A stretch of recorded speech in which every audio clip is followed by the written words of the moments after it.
नमस्कार, मी सतीश मुळे, बिरसिंगपूर.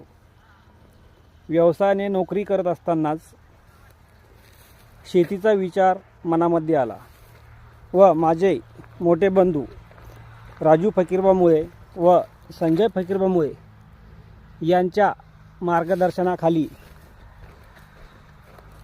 सन 25-26 खरीप हंगाम मध्ये जुलै महिन्यामध्ये मी केशर आंब्याची लागवड केलेली आहे. जवळपास मी 1 एकरात 160 झाडांची लागवड केलेली असून सदर कलमला आपण बघू शकता, योग्य पद्धती व नियोजन व मेहनतीनुसार केलेल्या प्रयत्नाने डिसेंबर महिन्यातच याला नवीन अशी पालवी फुटलेली आहे. आपण बघू शकता झाडांना कशा प्रकारची पालवी फुटलेली असून याला मोहरसुद्धा लागलेला आहे. याच वर्षी झाडांना फळे लागण्याची शक्यता आहे. परंतु सदर कलमला आपण याच वर्षी लागवड केली असल्याकारणाने आपण झाडांची योग्य वाढ व त्याची ग्रोथ होण्यासाठीच आपण सदर मोहर हा काही प्रमाणात तोडून टाकणार आहे.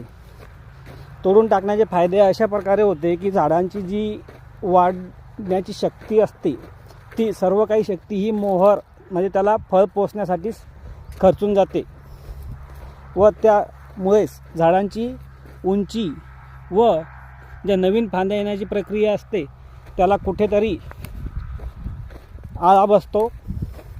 त्यामुळे आपण सदर झाडांची मोहर हे काही प्रमाणात आपण तोडून टाकणार आहे व काही झाडांची मोहर ही ठेवून आपण याच वर्षी फळांची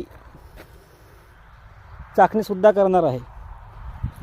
राजू फकीरबा मुळे यांनी जी मला हिंमत दिली व मार्गदर्शन केले त्यानुसारच माझ्या शेतात फुललेली बाग ही बघताना मला खूप सारा आनंद वाटतो. आपणही शेतकरी मित्रांना मी आवाहन करतो की पारंपरिक पिकांकडे न वळता काहीतरी वेगळे करण्याची जिद्द ठेवावी व शेतकरी हा प्रगतशील व्हावा. शेतकरी तसा पाहिला तर हा जगाचा पोशिंदा म्हटला जाते.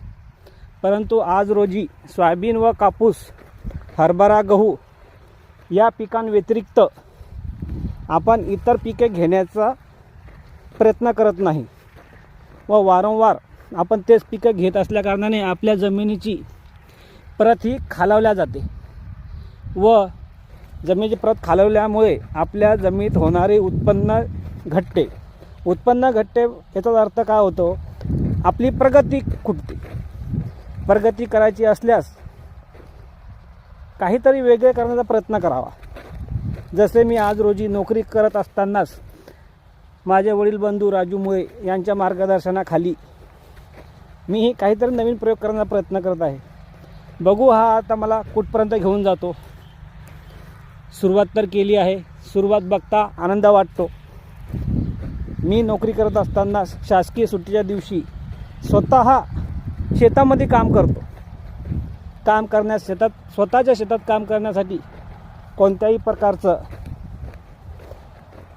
लाज बाळगू नये किंवा मी नोकरदार आहे, मी शेतात काम कसं करू, पाठीवर पंपा कसा घेऊ, खुरपणी कशी करू, याला कुठेही कामाच्या आड येऊ देऊ नये व जिद्दीने काम व मेहनतीने काम करण्याचा प्रयत्न करावा, जेणेकरून आपली प्रगती ही होईल. आपणास वेळ कधी असलास तर आपण स्वतः माझ्या शेतामध्ये येऊन माझी बाग बघू शकता. धन्यवाद मित्रांनो.